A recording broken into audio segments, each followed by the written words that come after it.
মূলা হওয়ার আগেই ক্ষেতের ভিতরে কালারটাও খুব সুন্দর আসছে। ভালো লাগতেছে, ক্ষেত ভর্তি টাটকা টাটকা সবজি তুলে খেতে কিন্তু অনেক মজা, তুলতে তো সেই ভালো লাগে। সবগুলি তুলে এখন আবার নতুন করে লাগাই দিব। দেশি সাদা মূলা লাগাইলাম খেতে, ভাবছিলাম যে মূলা বড় বড় হবে, যারা মূলা খেতে পছন্দ করে আর কি তাদের কাছে ঘেরান, আর যারা পছন্দ না করেন চিকন করে কাটবো, কাটলে তারপরে সালাদ বানাবো।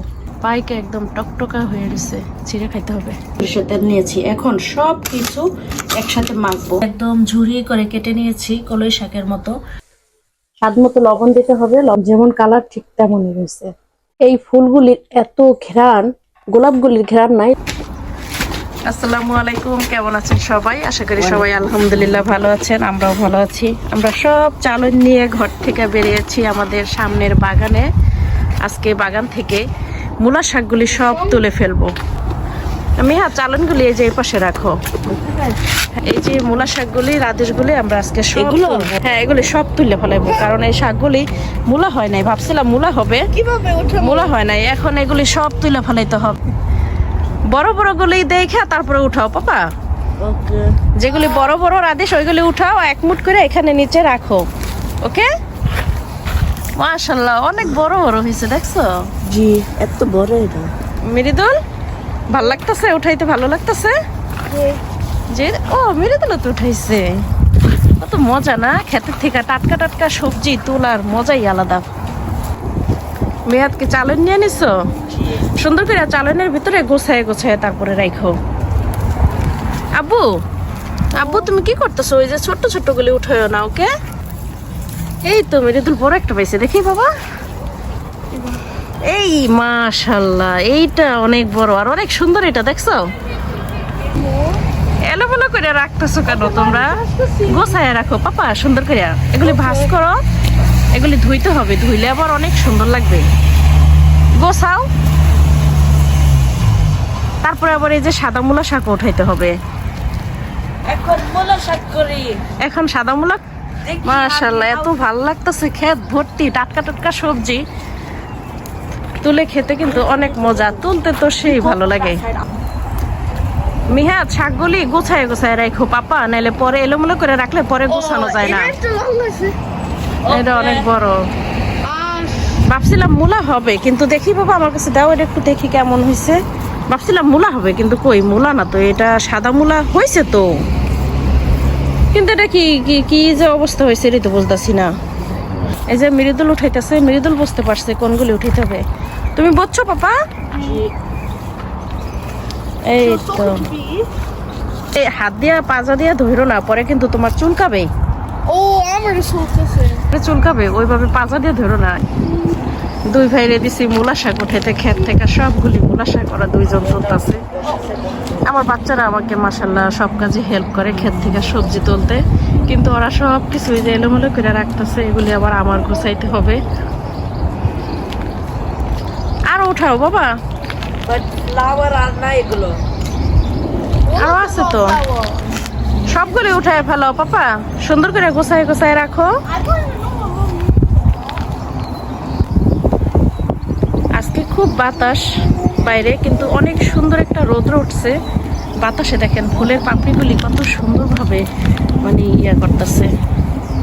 এটা ফুটে গেছে গা, পুরোপুরি ভাবে পড়ে যাবে গা, কালারটা সাদা হয়ে গেছে। যে বাচ্চারা শাক উঠাইতেছে, আমি পরে ওদেরকে গোছাই দিব, এগুলি ধুইতে হবে। দেশি সাদা মূলা লাগাইলাম খেতে, ভাবছিলাম যে মূলা বড় বড় হবে খাবো, কিন্তু বুঝতে পারলাম না মূলা হওয়ার আগেই ক্ষেতের ভিতরে শাকের পরে মানে বড় বড় একটা ফুল হয়ে গেল। কিন্তু ফুল হওয়ার পরে কি আর মূলা বড় হবে? মনে হয় হবে না, তাই উঠাই ফেলাইতেছে। আগে জানলে তো আর একটু ছোট থাকতে আর কি শাকগুলি খাই ফেলাইতাম, আর একটু ছোট থাকতে শাকগুলি খাইলে ভালো লাগতো। সবগুলিতে ফুল হয়ে গেছে, এত বড় বড় ফুল হয়ে গেল, সাদা মূলার খাইতে পারবো না। তাই এখন সবগুলি উঠাই ফেলাইতেছি শাক খাওয়ার জন্য। ছোট ছোট মূলা সহ শাক খাবো, আর নতুন করে দিকটা আবারও দানা ফেলাই দেবো। এই পাশটা শুধু শাক খাওয়ার জন্য আর কি, কয়েকদিন পরে পরে লাগাবো আর শাক খাবো। এই যে আমার বাচ্চারা একদম ক্ষেত খালি করে ফেলাইছে, মাশাআল্লাহ সব উঠাই ফেলাইছে। সব উঠাই ফেলাইছো পাপা? এগুলি ইয়া করো, গোছাও, এই রাধিসগুলি ধুইতে হবে, বুঝছো? এই দেখ চালই হয়েছে রাধিস, কি করছে ভালো করিয়া সবগুলি নিয়ে এসো বাবা, পরে না যেন সুন্দর করিয়া রৌদ্রটা আসে আর যায়। আসো পিছনে পিছনে নিয়ে আসো। মেয়াদ তুমি নিতে পারবো দুইটা একসাথে না? কি আমার লাগবে? একটার উপর একটা নাও, তারপরে পাতা দিয়ে ধরে নিয়ে এসে পড়ো। পিছনে যায় তারপরে শাকগুলি ঠিক করি। আসো আমি গেট ধরছি। বাচ্চাদের শাক উঠাইতে বলছি, সব কিছু এলোমেলো করে উঠাইছে, তো এখন আবার আমি গুছাইতেছি। কাউকে দিলে তো আর এলোমেলো ভাবে এভাবে দিলে আসলে ভাল লাগে না। আর একটা জিনিস বাগানে হইলে সবার সাথে শেয়ার করে খেতেও ভালো লাগে, তাই সুন্দর করে গোছাচ্ছি। গোছায় তারপরে আর কি সুন্দর মুঠা করব, আমিও খাবো আর আমার প্রতিবেশীদের সাথে শেয়ার করব। বাগানে টাটকা টাটকা সবজি দেখতে যেমন সুন্দর আর খেতেও কিন্তু দারুণ মজার হয়। আর সবার সাথে ভাগাভাগি করে অল্প অল্প করে হলেও সবজি খাওয়ার মজাই কিন্তু আলাদা, অন্যরকম একটা স্বাদ আর অন্যরকম একটা মজাই আসে। দেশের সেই আনন্দটা বিদেশে থাকলে কি হবে, দেশের সেই আনন্দটা আমরা পুরাই এখানে পাচ্ছি। দেশে যেমন দেখতাম, এখনও আমার বাবার বাগানে অনেক ধরনের সবজি করে, আর সেগুলি আমার বাবা প্রতিবেশীদের সাথে আত্মীয় স্বজনদের সাথে শেয়ার করে, আর খুবই মানে ভালো লাগে, ক্ষেত ভরা সবজি থাকে। তো আমিও সেই বিদেশে থাকলে কি হবে, আমার বাবার মতো সবজি করি এখানেও। ছোট বড় সহ সবগুলি উঠায় ফেলেছি। প্রথম বড়গুলি তুলতে চাইছিলাম, পরে ভাবলাম যে না, সব তুলে ফেলি, কারণ সবগুলি তুলে এখন আবার নতুন করে লাগাই দেব। আর এগুলি না ছোট ছোট থাকতে খেতে খুব মজা। বাজারে তো আমরা শুধু যখন কিনে আনি শুধু রাদিসটা খাই, আর যেহেতু এটা বাগানের, এই শাকটাও না একদম মূলা শাকের মতো মনে হয়। সবাই তো আর মূলা খেতে পছন্দ করে না, কিন্তু যারা মূলা শাক খেতে পছন্দ করেন তাদের জন্য বলতেছি। আমি যে হাত দিয়ে নাড়াচাড়া করতেছি, মানে এত সুন্দর একটা মূলার ঘ্রাণ বের হয়েছে, কি আর বলবো, খুবই সুন্দর একটা ঘ্রাণ বের হয়েছে, মানে খুব ফ্রেশ, একদম তাজা একটা মূলার ঘ্রাণ। এখানে এগুলিকে রাদিস বলে, তবে এটা স্বাদ অনেকটা পুরোপুরি বলতে গেলে মূলার মতোই। তো এটা আমি মূলার মতো ছালাদ খাবো, আর এখানে রান্না করে খাওয়া যায়, ডাল দিয়ে খাওয়া যায়। আর এই শাক একদম সেই সাদা মূলা শাকের মতো ভাজি খাই।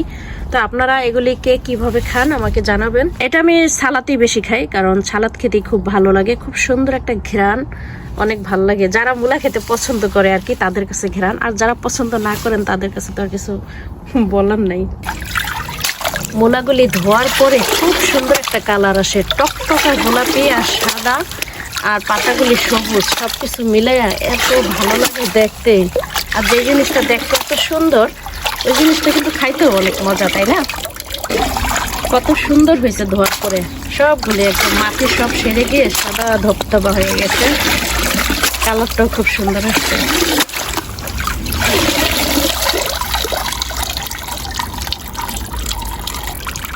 পানি ঝরার পরে ঘরে নেব, তারপরে এই শাকগুলি বেছে শাক আলাদা ভাজি করব, আর মূলাগুলি কেটে সালাদ বানাবো।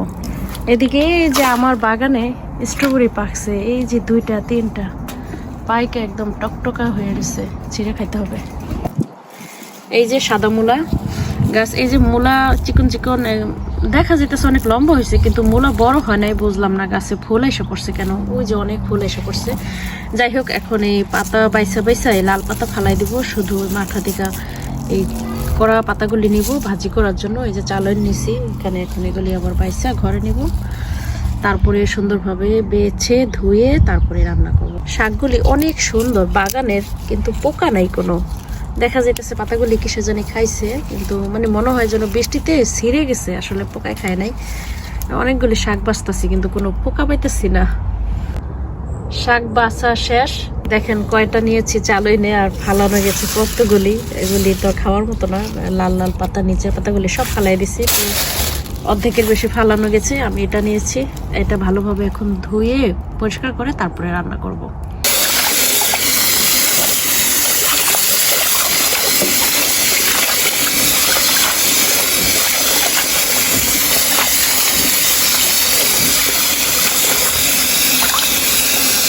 ধোয়া হয়ে গেছে শাক, এবার আমি একটা চালনে ছেঁকা দিয়ে নিয়েছি। এখন এই পানিগুলি সব ঝরবে, পানি ঝরার পরে আর কি কুচি কুচি করে কেটে নেব। সবগুলি শাক আমি এই যে একদম ঝুরি করে কেটে নিয়েছি কলই শাকের মতো, কারণ এই শাকটা যত বেশি কুচি করা হয় অত বেশি খেতে আর কি ভালো লাগে।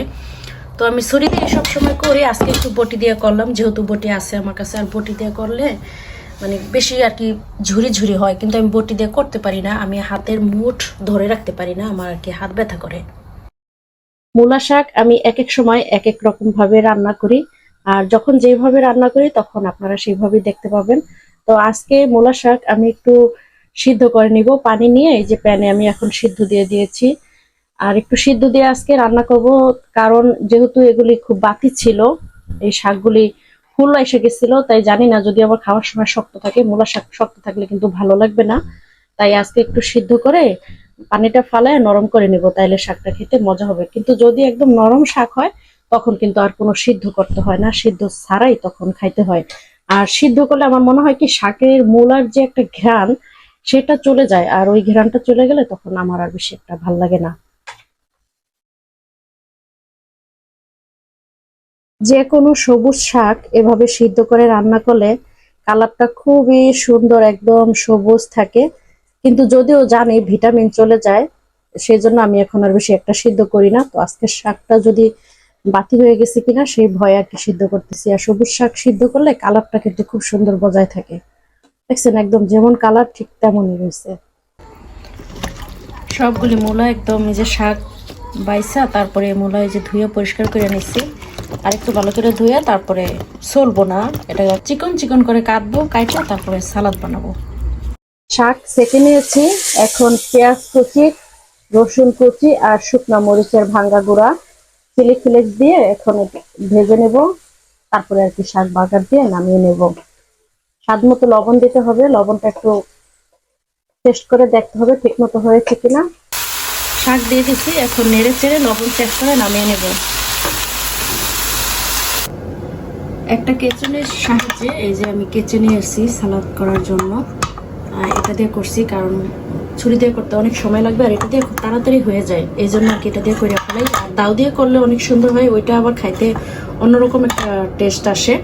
আর এই কয়েকটা রেখে দিলাম আমার ছেলের জন্য, ওই কটা পরে খাবে।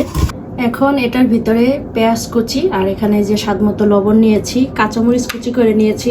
আপনাদের ভাই আবার শুকনো মরিচ ভাজা খেতে চায় না, ওর পেট ব্যথা করে, তাই কাঁচামরিচ দিয়ে করব। তো আপনারা শুকনো মরিচ দিয়ে করবেন, এতে করে মানে স্বাদ খুব বাড়বে। আর ধনিয়া পাতাটা একটু বেশি করে নিতে হবে। আর এখানে সরিষার তেল নিয়েছি, এখন সব কিছু একসাথে মাখবো। ভালোভাবে মাখার পরেই তৈরি হয়ে গেল এই সালাদটা, খেতে অনেক মজা। আপনারা যারা কখনো খান নাই তারা এটা খেয়ে দেখতে পারেন, এভাবে সাদা মূলা বা লাল মূলা যে কোনো মূলার সালাদ এভাবে খেতে খুব মজা। আজকে বাগানের অনেক কিছু রান্না বাড়া, এই যে দিকে আছে মূলা শাক ভাজি, আর এই যে মূলার সালাদ, সাদা ভাত, আর এখানে গরুর গোশত আছে। আমি কিছু গরুর গোশত আলাদা করে নিছি, কারণ এখন গরম পড়তেছে, তো একটা নাড়াচাড়া দিলে দেখা গেছে খাওয়ার সময় ওইটা পরে নষ্ট হয়ে যাওয়ার সম্ভাবনা থাকে, তাই আমি দুইটা করে নিছি, একটা আরেক বেলার জন্য। আর এদিকে অল্প একটু ডাল ভর্তা করছি আমার সাহেবের জন্য, কারণ আমার সাহেব আবার ডাল ছাড়া আর কি খেতে পারে না, মোট কথা ভর্তা হোক আর পানি হোক ওর ডাল লাগবে। ডাল ছাড়া যেন আমার সাহেবের খাওয়াই হয় না, ও ডাল লাগবেই। তো ওর জন্য অল্প একটু ভর্তা করছি, কারণ যেহেতু আরো অনেক কিছু আছে, তাই আজকে আর বেশি কিছু লাগবে না। তো এখন খাওয়া দাওয়া করব। আজকের মতো ভিডিওটা এ পর্যন্তই ছিল, ভালো থাকবেন সবাই, দোয়া করবেন আমাদের জন্য। এই ফুলগুলির এত ঘ্রাণ, গোলাপগুলির ঘ্রাণ নাই, তবে এই সাদা ফুলগুলির অনেক ঘ্রাণ। এই ফুলের ঘ্রাণে আমার পুরা ঘরটা ভরে গেছে।